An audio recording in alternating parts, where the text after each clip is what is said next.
sozinho encontro em ti consolo e abrigo.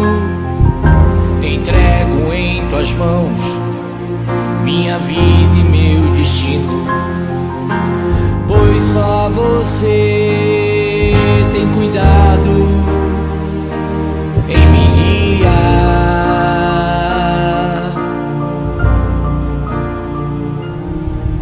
Senhor, repouso em ti, me entrego em seus braços, a minha alegria, meu amor e o cansaço, pois seus caminhos meus pés hão de trilhar.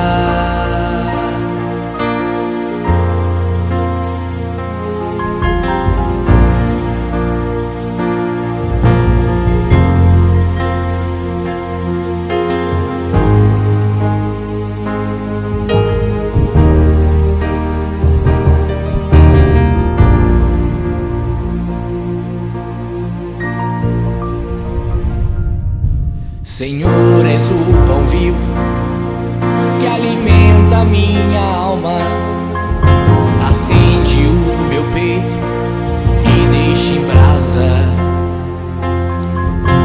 Só teu amor pode nos transformar.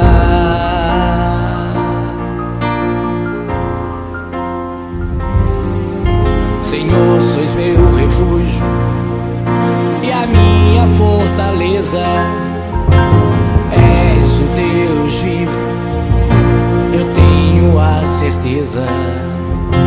Só você pode nos salvar.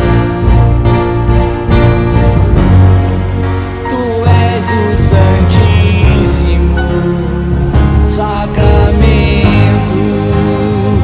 no altar, meu único Deus vivo, meu alimento salutar.